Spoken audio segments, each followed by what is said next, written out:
charged molecules, they are migrating towards the opposite charged electrode. So different type of biomolecules like nucleic acid, submolecular particles or viruses, etc., they can be separated all along with the smaller molecules. So the conduction of electricity through the ions and the migration of ions depending upon their net charge which is present, that is important over here. So electrophoretic mobility is the variable which is considered in case of electrophoresis. Even we have discussed about the classification of electrophoresis, that is free electrophoresis and zone electrophoresis. So amongst this zone electrophoresis, today we will be discussing the first part, that is paper electrophoresis. Again, if you consider the electrophoresis apparatus, the electrophoresis, it is being supported with a separation medium basically. The buffer solution, it is also present, which allow the migration, which allow the overall existence of electric field in that apparatus. So this is the way with which you can consider the typical way how the electrophoresis apparatus it looks like. So this is the apparatus for gel electrophoresis, whereas this is the apparatus for paper electrophoresis. We will discuss the gel electrophoresis apparatus in the next video, that is the gel electrophoresis, when we will be studying. For today's lecture, we will be concentrating on paper electrophoresis. So considering paper electrophoresis, it is a technique where the paper it is used as the medium for transport or separation of biomolecules. The important thing is that the paper which Wattmann filter paper, simple Wattmann filter paper, which you consider that can be used over here. Micro quantities of the biomolecular sample that is required. The electrophoresis apparatus, it is the simplest and it consists of two troughs. So it is being shown over here. These are the two troughs you can consider, and it contains a buffer solution along with it, and the electric field it is being applied over there. So depending upon the charge which is present on the biomolecule, they get separated. Okay. So again, we have discussed all these points. The paper which you are been using for paper electrophoresis, that is nothing but a paper made up of 95% cellulose, and the very important thing is that it has a fixed pore size. So a specific electric field it is being applied considering the standard operating procedure. Then the buffer it is being placed, and the complete assembly it is kept in the typical environment so that the buffer it should not get evaporated completely or slightly as well. The charged particles of sample, they migrate along the strip towards the respective electrodes, that is the opposite polarity, and adding to the to net charges, sizes, and interaction with the solid matrix. So not only the charge but the size, the shape of biomolecule, that is also important. So homogeneous group of particles migrate as a separate band. So all the similar type of particles they migrate together and they confer a typical separate band. Then, if you consider apparatus, the two electrodes are necessary, buffer reservoir is necessary, support for paper because paper is a fragile thing. It is not having its own straight behavior if it gets wet. So it needs a support. The support it will be an inert one. Then transport insulating cover, transparent insulating cover. So these are the basic requirements, and power pack is also an important requirement for this electrophoresis unit or all type of electrophoresis unit. It consists a power pack. It stabilizes the current, and thus the output and input, both of them they are maintained, they are managed in a stable way. So if the current is unstable, then the run it will not be properly resolved, and that's why it is important that you need the power pack as an important ingredient in the assembly. So this is the way you will be having your electrophoresis, that is paper electrophoresis. It is the one-dimensional electrophoresis you can consider. So these are the chambers, anodic chamber and cathodic chamber. Inside that buffer is being placed. Filter paper, the two ends they are dipped in two respective electrode troughs, and the ions, the biomolecules, they are situated. The migration that is being allowed, it is under the influence of electric field.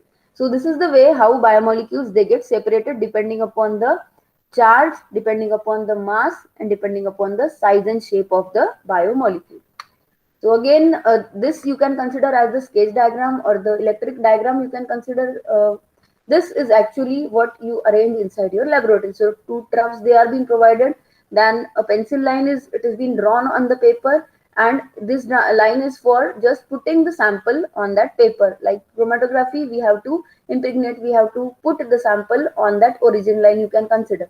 So electrolyte, it is been added in, or that is the buffer you can consider, that is added inside the two troughs, and the ends of filter paper, they are situated, they are placed, they are just dipped inside the two troughs. So a voltage assembly, it is been provided along with the stabilizer, and the complete assembly, it is kept in a chamber which allow the proper temperature arrangement, which allow the reduce type of evaporation of buffer ultimately. Okay, so this is the way how you need to arrange it actually with the most simple instrumentation. So how to apply the sample now? Sample is applied to the paper as a small spot, that is 0.5 centimeter in diameter, or narrow streak by using capillary tube. Sample application is done before the state of electrophoresis. There is no hard and fast rules for the time of application of sample to the electrophoresis paper, but it is considered that when the paper is found to be moistened, you need to apply the sample. If you are applying the sample again in the dry format, and if you are putting it directly on the in the electrophoresis assembly, then it may not give you the proper resolution. So applied sample before and after the paper has been equilibrated. So equilibration, that is also important in case of electrophoresis as well. So how the run it is going to be there? Current is switched off on after the sample is loaded. So you need to load the sample on the line which you have managed to draw. Then the sample it is loaded. Now you have to put the paper inside that assembly. Then after putting it in a proper manner, you have to switch on the current. Allow stable voltage or current to flow. Then equipment has to be watched throughout the run, because overheating may lead a charring of paper. So this paper, if it gets charred, then it is not it will not give you the proper visibility which you need to get.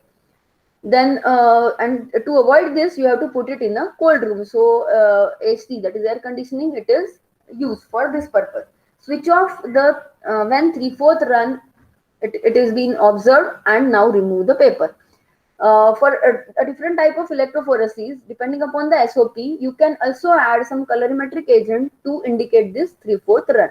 Okay, but 16 to 18 hours, these are the requirements for electrophoresis for some type of run. But again, you need to consult your standard operating procedure for this time slot.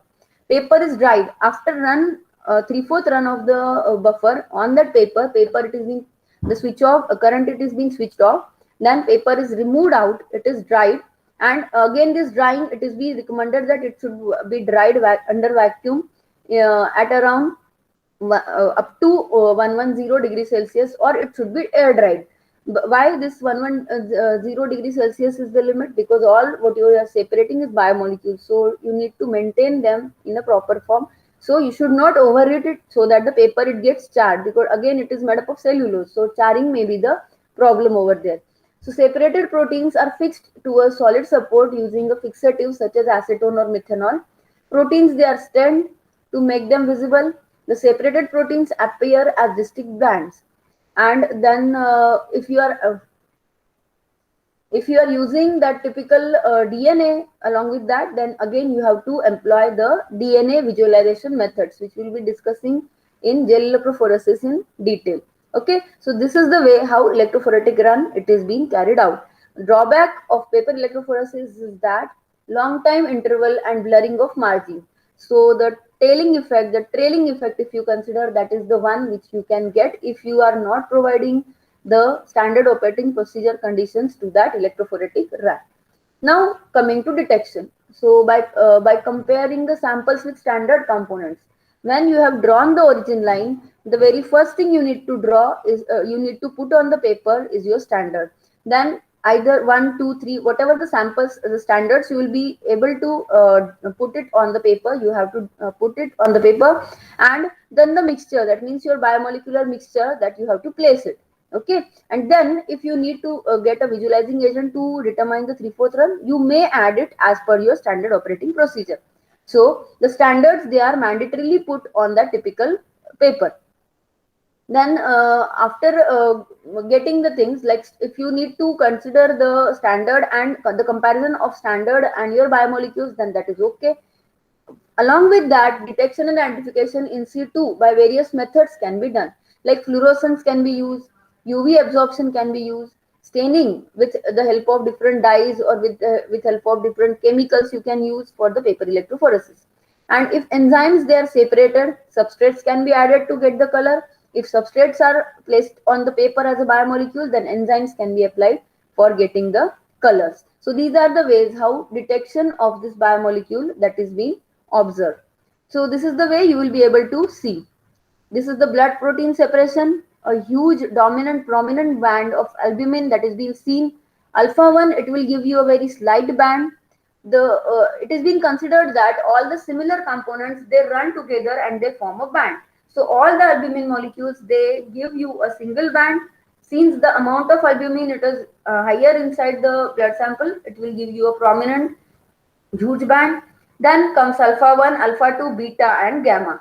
So haziness of gamma, it may that is the thing which you can get outside the output as the electrophoresis run. But this again you can minimize by getting all the standard operating procedures done with the help of arranging all the physicochemical parameters of the separation in a proper manner. So this is the way how you will be considering the paper electrophoresis. Then comes the cellulose acetate electrophoresis. What is the difference between paper and cellulose acetate electrophoresis? The difference is nothing but the matrix which you are using inside. Cellulose acetate electrophoresis, it is done with the help of a cellulose acetate paper. Okay, so it is an acetate sort of cellulose which you need to consider. So that is the 2,3 acyl groups per glucose unit of cellulose they are attached, and they are treated, this cellulose it is treated with acetic anhydride to yield the cellulose acetate compound or the paper itself. So its absorption capacity is less than that of the paper, so it gives you the sharper band. So this problem it may be gets minimized with the help of cellulose acetate paper. Then sample migration takes place on the buffer film on the surface of the cellulose acetate plate or membrane. So like you can consider this is the more comfortable, this is more stable platform with which you will be able to separate the material, because it is having somewhat stiffness than that of the simple cellulose paper. Cellulose acetate, a dry brittle film composed of 80% of airspace, is produced commercially. So that is the commercial product which we will be getting in our laboratory if we want to analyze it.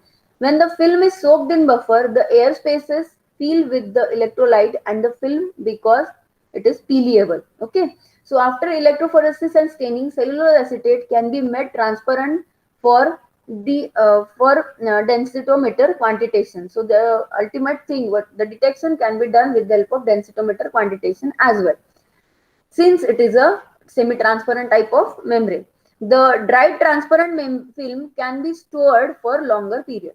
So after allowing the molecules to run, the transparent film, that is the cellulose acetate film, it gets converted into somewhat translucent.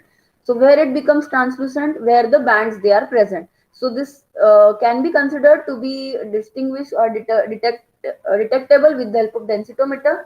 As well, the transparent films you can store for longer time as them as an standard protocol result or as an evidence as well.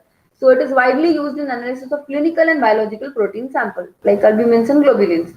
And it is a better alternative for electrophoresis, paper electrophoresis, but no doubt it is an expensive alternative, because paper electrophoresis it requires only a Whatman filter paper which is cheap comparatively with the cellulose acetate film.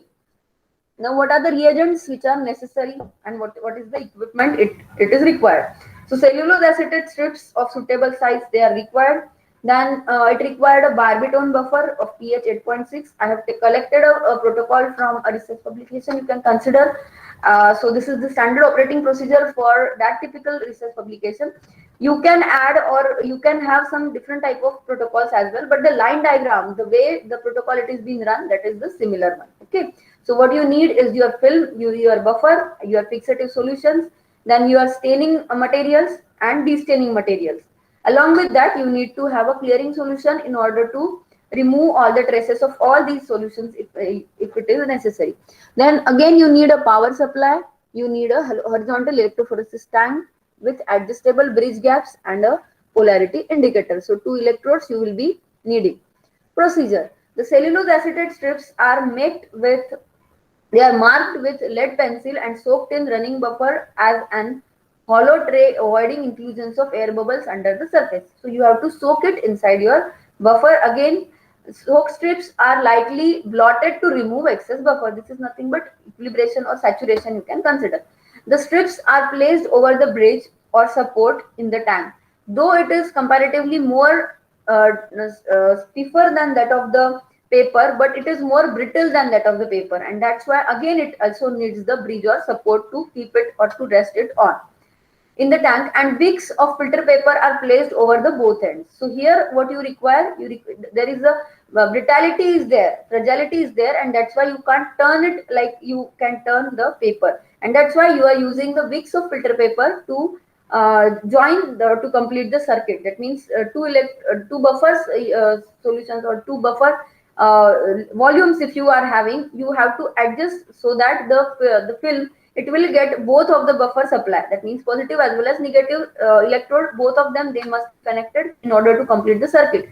And this is being done, or this is being carried out with the help of two wicks of filter paper. They are placed on the both ends, and their tips, their ends, they are dipped inside the buffer itself.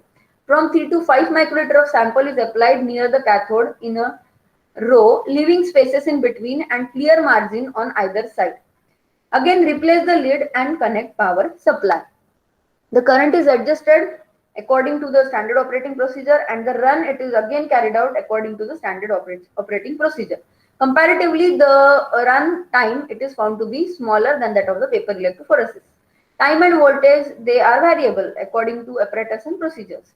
After completion of electrophoresis, the strip, it is removed, it is trimmed, and it is soaked for 5 to 10 minutes in a fixative solution. Like it is a TCA in case of this protocol. And then strip is then stained by submersion in Ponshu S solution for 10 minutes for staining. Destaining, it is again carried out with the help of the destaining reagent. For densitometry, the strip may be used as such, or it may be cleared by a dip of cleaning solution if excess amount of staining or staining is there, and destaining solution, it again everything it gets removed out. Mostly this and drying in an oven at 60 to 80 degrees, that is being carried out. So this is the way how you need to put your cellulose acetate film. These are the two electrode buffer reservoirs, and this is the thing, that means your cellulose acetate paper or film basically. Here these are the wicks which you are observing. Here the samples, they are being put over there. Even though gel it is written over there, the film, it is also placed in the similar manner, and the wicks, they are added in the similar manner. So a power supply, it is being provided along with the stabilizer, and the run, it is comfortably done. So what are the advantages of this cellulose acetate electrophoresis? It will give you the excellent separation. Blurring, that is the disadvantage of paper electrophoresis, that is overruled in case of this cellulose acetate film electrophoresis. Then membranes can be sorted for a stored for a longer time. No tailing of proteins or hydrophilic materials, they will give you the problems for resolution. Then available in wide range of particle size and layer thickness. Since we are making all these papers in industry, we can control, we can manage the pore size, the particle size, and thickness of the layer. So again, you are having choices according to your SOPs. Give sharp bands and offer good resolution. That is ultimate thing what you need. High voltage can be applied, which will enhance the resolution. So that is another approach which you can use with the help of cellulose acetate, and other electrophoresis, they are not giving you this chance. Disadvantage is the only thing that it is more expensive because it has to be brought from market. Okay, so this is the way you need to consider the different aspects, that is the paper electrophoresis, the cellulose acetate electrophoresis and paper electrophoresis. Is it clear to all of you?